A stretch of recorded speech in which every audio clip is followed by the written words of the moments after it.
ಯಲಹಂಕನಾಡಿನ ನಾಯಕನಾದ ಕೆಂಪೇಗೌಡನು 1537ರಲ್ಲಿ ಇಲ್ಲಿ ಮಣ್ಣಿನ ಕೋಟೆಯನ್ನ ನಿರ್ಮಿಸುವ ಮೂಲಕ ಬೆಂಗಳೂರು ನಗರಕ್ಕೆ ಬುನಾದಿ ಹಾಕಿದನು. ಯುದ್ಧದ ಸಮಯದಲ್ಲಿ ಆನೆಗಳ ದಾಳಿಯನ್ನ ಬಾಗಿಲಿನ ಮೇಲೆ ಕಬ್ಬಿಣದ ಮುಳ್ಳುಗಳು ತಡೆಯುತ್ತಿದ್ವು.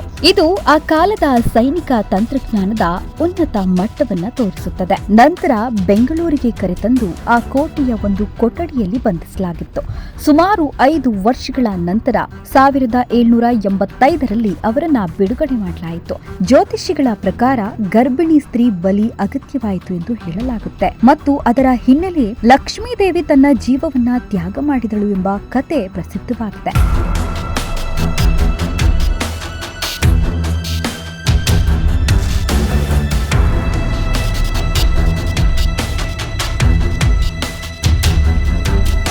ಬೆಂಗಳೂರು ಇಂದು ಭಾರತದಲ್ಲಿ ಅಷ್ಟೇ ಅಲ್ಲ, ಇಡೀ ಜಗತ್ತಿನಲ್ಲೇ ವೇಗವಾಗಿ ಬೆಳೆಯುತ್ತಿರುವ ಮಹಾನಗರಗಳಲ್ಲಿ ಒಂದು. ಆದರೆ ಈ ಮಹಾನಗರದ ಆರಂಭ ಹೇಗಿತ್ತು? ಈ ನಗರ ಯಾವ ಸ್ಥಳದಿಂದ ಹುಟ್ಟಿತ್ತು? ಈ ಪ್ರಶ್ನೆಗಳಿಗೆ ಉತ್ತರ ಹುಡುಕಬೇಕಾದ್ರೆ ನಾವು ಹೋಗಬೇಕಾಗಿರುವುದು ಕೆಆರ್ ಮಾರ್ಕೆಟ್ ಹತ್ತಿರ ಮೌನವಾಗಿ ನಿಂತಿರುವ ಒಂದು ಹಳೆಯ ಕೋಟೆಯ ಬಳಿಗೆ. ಅದೇ ಬೆಂಗಳೂರು ಕೋಟೆ.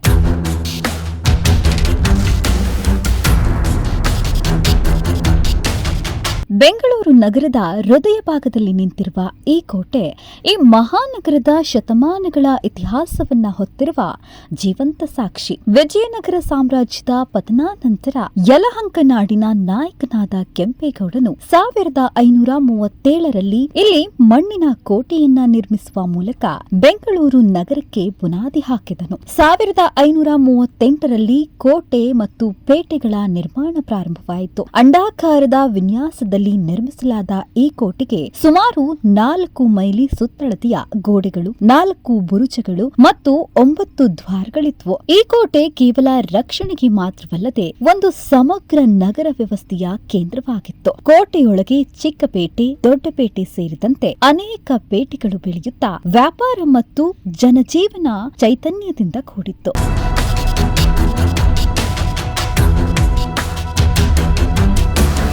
ಕಾಲಕ್ರಮೇಣ ಈ ಕೋಟೆಯ ಆಡಳಿತ ಹಲವಾರು ಶಕ್ತಿಗಳ ನಡುವೆ ಬದಲಾಗಿತ್ತು.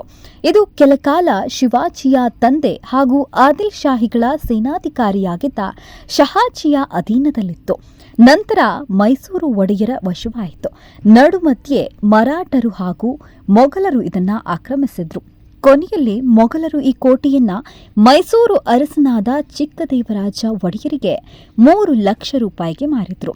ಚಿಕ್ಕದೇವರಾಜನು ಹಳೆಯ ಕೋಟೆಯ ಪಕ್ಕದಲ್ಲಿ ಹೊಸ ಕೋಟೆಯನ್ನ ನಿರ್ಮಿಸಿ ವೆಂಕಟರಮಣ ಸ್ವಾಮಿ ದೇವಾಲಯವನ್ನು ಕೂಡ ಕಟ್ಟಿಸಿದನು. ಈ ದೇವಾಲಯದಲ್ಲಿ ಇಂದಿಗೂ ಪೂಜೆ ನಡೆಯುತ್ತಿದೆ. ಚಿಕ್ಕದೇವರಾಜನ ನಂತರ ಬಂದ ರಾಜರು ದುರ್ಬಲರಾಗಿದ್ದರಿಂದ ಹೈದರಾಲಿ ಈ ಕೋಟೆಯನ್ನ ತನ್ನ ಹಿಡಿತಕ್ಕೆ ತೆಗೆದುಕೊಂಡನು. ಅವನು ಬೃಹತ್ ಕಲ್ಲಿನ ಗೋಡೆಯನ್ನ ನಿರ್ಮಿಸಿ ಕೋಟೆಯ ಭದ್ರತೆಯನ್ನ ಹೆಚ್ಚಿಸಿದನು. ಇದರ ಪರಿಣಾಮವಾಗಿ ಬೆಂಗಳೂರು ಪ್ರಮುಖ ಸೈನಿಕ ಕೇಂದ್ರವಾಗಿ ಮಹತ್ವ ಪಡೆಯಿತು. ನಂತರ ಟಿಪ್ಪು ಸುಲ್ತಾನ್ ಆ ಕೋಟೆಯನ್ನ ತನ್ನ ಆಡಳಿತದ ಪ್ರಮುಖ ಕೇಂದ್ರವನ್ನಾಗಿ ಬಳಸಿಕೊಂಡು ಅದರ ಸೈನಿಕ ಸಾಮರ್ಥ್ಯವನ್ನ ಮತ್ತಷ್ಟು ಬಲಪಡಿಸಿದನು. 1791ರಲ್ಲಿ ನಡೆದ 3ನೇ ಆಂಗ್ಲೋ ಮೈಸೂರು ಯುದ್ಧ ಈ ಕೋಟೆಯ ಇತಿಹಾಸದಲ್ಲಿ ಟರ್ನಿಂಗ್ ಪಾಯಿಂಟ್ ಆಗಿದೆ. ಲಾರ್ಡ್ ಕಾರ್ನ್ವಾಲಿಸ್ ಮತ್ತು ಟಿಪ್ಪು ಸುಲ್ತಾನ್ ನಡುವಿನ ಈ ಯುದ್ಧದಲ್ಲಿ ಕೋಟೆಗೆ ಸಾಕಷ್ಟು ಹಾನಿಯಾಗಿತ್ತು. ಕೋಟೆ ಬ್ರಿಟಿಷರ ಕೈಗೆ ಸಿಗದಂತೆ ಮಾಡಲು ಟಿಪ್ಪುವಿನ ಆದೇಶದ ಮೇರೆಗೆ ಕೆಲವು ಭಾಗಗಳನ್ನ ಧ್ವಂಸಗೊಳಿಸಲಾಯಿತು. ಆಂಗ್ಲೋ ಮೈಸೂರು ಯುದ್ಧಗಳ ನಂತರ ಕೋಟೆಯನ್ನ ಪುನರ್ ನಿರ್ಮಿಸಲು ಪ್ರಯತ್ನಿಸಲಾಯಿತಾದರೂ ಕಾಲಕ್ರಮೇಣ ಬಹುಭಾಗ ನಾಶವಾಯಿತು. ಇಂದು ಕೋಟೆಯ ಒಂದು ಬುರುಜು ಮತ್ತು ಮುಖ್ಯವಾಗಿ ದೆಹಲಿ ದ್ವಾರ ಮಾತ್ರ ಉಳಿದುಕೊಂಡಿದೆ.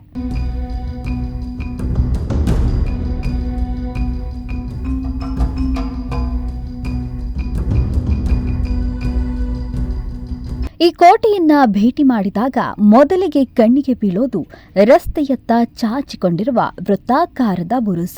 ಅದರ ಸುತ್ತಲೂ ವ್ಯವಸ್ಥಿತವಾಗಿ ನಿರ್ಮಿಸಲಾದ ಪ್ರವೇಶ ಮಾರ್ಗವಿದೆ.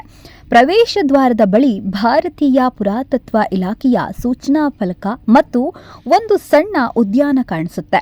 ಒಳಗೆ ಪ್ರವೇಶಿಸಿದಾಗ ಭವ್ಯವಾದ ಕಮಾನು ಮಾರ್ಗ ಕಾಣುತ್ತೆ. ಅದೇ ಪ್ರಸಿದ್ಧ ದೆಹಲಿ ದ್ವಾರ.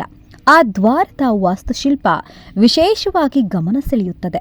ದ್ವಾರವನ್ನ ದಾಟುವಾಗ ಎರಡೂ ಬದಿಗಳಲ್ಲಿರುವ ಜಾಲರ ಕಿಟಕಿಗಳು ಸ್ಪಷ್ಟವಾಗಿ ಕಾಣುತ್ತವೆ ಮತ್ತು ಅದರ ನಂತರ ಕಬ್ಬಿಣದ ಮುಳ್ಳುಗಳನ್ನು ಹೊಂದಿರುವ ದೊಡ್ಡ ಮರದ ಬಾಗಿಲುಗಳು ಕಾಣಿಸುತ್ತವೆ. ಯುದ್ಧದ ಸಮಯದಲ್ಲಿ ಆನೆಗಳ ದಾಳಿಯನ್ನ ಬಾಗಿಲಿನ ಮೇಲೆ ಕಬ್ಬಿಣದ ಮುಳ್ಳುಗಳು ತಡೆಯುತ್ತಿದ್ವು. ಇದು ಆ ಕಾಲದ ಸೈನಿಕ ತಂತ್ರಜ್ಞಾನದ ಉನ್ನತ ಮಟ್ಟವನ್ನ ತೋರಿಸುತ್ತದೆ. ದ್ವಾರವನ್ನ ದಾಟಿದ ನಂತರ ಎತ್ತರದ ಕೋಟೆ ಗೋಡೆಗಳಿಂದ ಆವೃತವಾದ ಒಂದು ತೆರೆದ ಅಂಗಳವನ್ನ ಪ್ರವೇಶಿಸುತ್ತೇವೆ. ಈ ಅಂಗಳದಲ್ಲಿ ಕಾಣುವ ಪ್ರಮುಖ ಆಕರ್ಷಣೆ ಗಣಪತಿ ದೇವಾಲಯ. ಕೆಂಪೇಗೌಡರು ಈ ದೇವಾಲಯವನ್ನ ನಿರ್ಮಿಸಿದ್ದಾರೆ. ಗಣಪತಿ ಜೊತೆಗೆ ಹನುಮಂತನ ದೇವಾಲಯವನ್ನು ಈ ಆವರಣದಲ್ಲಿ ಅವರು ನಿರ್ಮಿಸಿದ್ದಾರೆ ಎಂದು ಹೇಳಲಾಗುತ್ತೆ. ಈ ಗಣಪತಿ ದೇವಾಲಯವು ಹಿಂದಿನ ಕಾಲದಲ್ಲಿ ಒಂದು ದ್ವಾರವಾಗಿದ್ದು ನಂತರ ಟಿಪ್ಪು ಸುಲ್ತಾನನ ಕಾಲದಲ್ಲಿ ಭದ್ರತಾ ದೃಷ್ಟಿಯಿಂದ ಮುಚ್ಚಲ್ಪಟ್ಟಿತ್ತು. ಇದರ ಪರಿಣಾಮವಾಗಿ ಕೋಟೆಯೊಳಗೆ ನೇರ ಪ್ರವೇಶ ಸಾಧ್ಯವಾಗದಂತೆ ಮಾಡಿ ಒಳನುಗ್ಗುವ ಮಾರ್ಗದಲ್ಲಿ ತಿರುವುಗಳನ್ನ ಸೇರಿಸಿ ರಕ್ಷಣೆಯನ್ನ ಗಟ್ಟಿಗೊಳಿಸಲಾಯಿತು. ಈ ಬದಲಾವಣೆಯ ಸಮಯದಲ್ಲಿ ಹನುಮಂತ ದೇವಾಲಯವು ಗೋಡೆಯೊಳಗೆ ಮರೆಮಾಡಲ್ಪಟ್ಟಿರಬಹುದು ಎಂದು ಹೇಳಲಾಗುತ್ತೆ. ಗಣಪತಿ ದೇವಾಲಯದ ವಿನ್ಯಾಸವು ವಿಶಿಷ್ಟವಾಗಿದೆ. ಇಳಿಜಾರಾದ ಪಿರಮಿಡ್ನಂತಹ ಚಾವಣಿ, ಸರಳ ಗೋಡೆಗಳು ಮತ್ತು ಮುಂದೆ ಕಾಣುವ ಇಲಿಯ ಶಿಲ್ಪ ಈ ದೇವಾಲಯಕ್ಕೆ ವಿಭಿನ್ನತೆಯನ್ನ ನೀಡುತ್ತದೆ. ಅಂಗಳದ ಗೋಡೆಗಳಲ್ಲಿರುವ ಸಣ್ಣ ದ್ವಾರಗಳ ಮೇಲೆ ಕಂಡುಬರುವ ಅಲಂಕಾರಗಳು ಹಿಂದೂ ಶೈಲಿಯನ್ನ ಪ್ರತಿಬಿಂಬಿಸುತ್ತದೆ.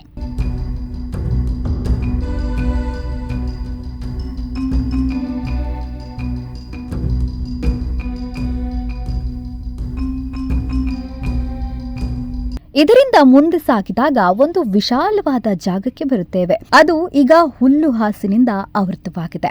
ಸುತ್ತಲೂ ಎತ್ತರದ ಗೋಡೆಗಳು ಮತ್ತು ಕೆಲವು ದ್ವಾರಗಳು ಕಾಣುತ್ತವೆ. ಈ ಭಾಗದಲ್ಲಿ ವೃತ್ತಾಕಾರದ ಬುರುಜು ಒಳಭಾಗಕ್ಕೆ ಚಾಚಿಕೊಂಡಿರುವುದನ್ನು ಗಮನಿಸಬಹುದು. ಕೋಟೆಯ ಆರಂಭದ ದಿನಗಳಲ್ಲಿ ಈ ಬುರುಜುಗಳ ಮೇಲೆ ಪಿರಂಗಿಗಳನ್ನು ಅಳವಡಿಸಲಾಗ್ತಾ ಇತ್ತು. ಇದು ಶತ್ರು ಸೈನ್ಯದ ಮೇಲೆ ದಾಳಿ ನಡೆಸಲು ಅನುಕೂಲಕರವಾಗಿತ್ತು.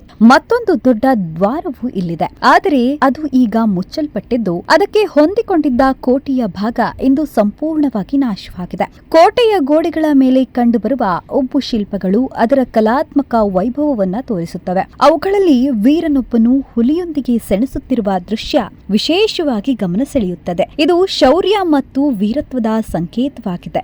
ಈ ಶಿಲ್ಪಗಳಲ್ಲಿ ಸ್ಥಳೀಯ ಹಾಗೂ ಇಸ್ಲಾಮಿಕ್ ಶೈಲಿಯ ಮಿಶ್ರಣ ಕಾಣುತ್ತದೆ.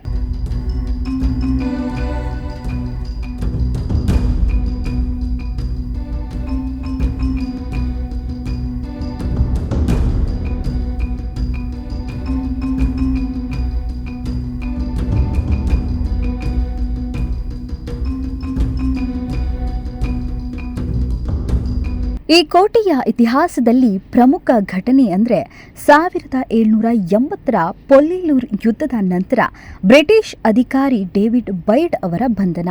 ಯುದ್ಧದಲ್ಲಿ ಸೋತ ನಂತರ ಅವರನ್ನ ಸೆರೆ ಹಿಡಿದು ಮೊದಲ ಬಾರಿಗೆ ಶ್ರೀರಂಗಪಟ್ಟಣದಲ್ಲಿ ಇರಿಸಲಾಗಿತ್ತು. ನಂತರ ಬೆಂಗಳೂರಿಗೆ ಕರೆತಂದು ಆ ಕೋಟೆಯ ಒಂದು ಕೊಠಡಿಯಲ್ಲಿ ಬಂಧಿಸಲಾಗಿತ್ತು. ಸುಮಾರು 5 ವರ್ಷಗಳ ನಂತರ 1785ರಲ್ಲಿ ಅವರನ್ನ ಬಿಡುಗಡೆ ಮಾಡಲಾಯಿತು. ನಂತರ 1799ರಲ್ಲಿ ಅವರು ಬ್ರಿಟಿಷ್ ಸೇನೆಯ ಪ್ರಮುಖ ನಾಯಕರಾಗಿ ಶ್ರೀರಂಗಪಟ್ಟಣದ ಯುದ್ಧದಲ್ಲಿ ಭಾಗವಹಿಸಿದ್ರು. ಈ ಘಟನೆಯನ್ನ ಸ್ಮರಿಸಲು ಕೋಟೆಯ ಒಂದು ಕೋಣೆಯ ಮೇಲೆ ಫಲಕವಿದ್ದು ಅಲ್ಲಿ ಅವರನ್ನ ಬಂಧಿಸಲಾಗಿತ್ತು ಎಂದು ಉಲ್ಲೇಖಿಸಲಾಗಿದೆ. ಕೋಟೆಯೊಳಗೆ ಜೈಲು ಕೋಣೆಗಳು ಇದ್ವು.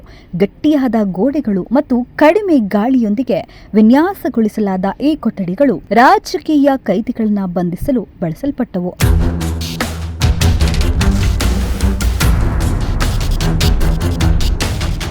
ಬೆಂಗಳೂರು ಕೋಟೆಯೊಂದಿಗೆ ಲಕ್ಷ್ಮೀದೇವಿ ಎಂಬ ಜನಪ್ರಿಯ ಐತಿಹ್ಯವೂ ಜೋಡಿಸಿಕೊಂಡಿದೆ. ಕೋಟೆಯ ಆನೆಬಾಗಿಲು ನಿರ್ಮಾಣದ ವೇಳೆ ಅದು ಪದೇ ಪದೇ ಕುಸಿಯುತ್ತಿತ್ತಂತೆ. ಜ್ಯೋತಿಷಿಗಳ ಪ್ರಕಾರ ಗರ್ಭಿಣಿ ಸ್ತ್ರೀ ಬಲಿ ಅಗತ್ಯವಾಯಿತು ಎಂದು ಹೇಳಲಾಗುತ್ತೆ ಮತ್ತು ಅದರ ಹಿನ್ನೆಲೆ ಲಕ್ಷ್ಮೀದೇವಿ ತನ್ನ ಜೀವವನ್ನ ತ್ಯಾಗ ಮಾಡಿದಳು ಎಂಬ ಕತೆ ಪ್ರಸಿದ್ಧವಾಗಿದೆ. ಆದರೆ ಈ ಕತೆಗೆ ದೃಢವಾದ ಐತಿಹಾಸದ ಸಾಕ್ಷ್ಯಗಳಿಲ್ಲ ಮತ್ತು ಇದು ಜನಪದ ಕಲ್ಪನೆಯಾಗಿರಬಹುದು ಎಂದು ಇತಿಹಾಸಕಾರರು ಅಭಿಪ್ರಾಯಪಟ್ಟಿದ್ದಾರೆ. ಇಂದು ಬೆಂಗಳೂರು ಕೋಟೆಯ ಕೋಟೆಯ ಬಹುಭಾಗ ನಾಶವಾಗಿದ್ದರೂ ಉಳಿದಿರುವ ದ್ವಾರ, ಬುರುಜುಗಳು ಮತ್ತು ಅವಶೇಷಗಳು ಈ ಮಹಾನಗರದ ಮೂಲವನ್ನ ಇನ್ನೂ ನೆನಪಿಸುತ್ತವೆ. ಆಧುನಿಕ ತಂತ್ರಜ್ಞಾನ ನಗರವಾಗಿರುವ ಬೆಂಗಳೂರು ಒಂದು ಸಣ್ಣ ಕೋಟೆ ಪಟ್ಟಣದಿಂದ ಆರಂಭವಾದದ್ದು ಎಂಬ ಸತ್ಯವನ್ನ ಈ ಸ್ಮಾರಕ ಸ್ಪಷ್ಟಪಡಿಸುತ್ತೆ. ಈ ಕೋಟೆ ಕೇವಲ ಕಲ್ಲಿನ ಕಟ್ಟಡವಲ್ಲ, ಇದು ಒಂದು ನಗರ, ಒಂದು ಸಾಮ್ರಾಜ್ಯ ಮತ್ತು ಒಂದು ಕಾಲಘಟ್ಟದ ಬದುಕಿನ ಜೀವಂತ ಪ್ರತಿಬಿಂಬವಾಗಿದೆ. ನೀವು ಬೆಂಗಳೂರಿಗೆ ಭೇಟಿ ನೀಡಿದಾಗ ಈ ಐತಿಹಾಸಿಕ ಕೋಟೆ ನೋಡೋದನ್ನ ಮಾತ್ರ ಮರಿಬೇಡಿ. ಈ ವಿಡಿಯೋ ಇಷ್ಟ ಆದರೆ ನಿಮ್ಮ ಸ್ನೇಹಿತರೊಂದಿಗೆ ಮರೆಯದೆ ಶೇರ್ ಮಾಡಿ.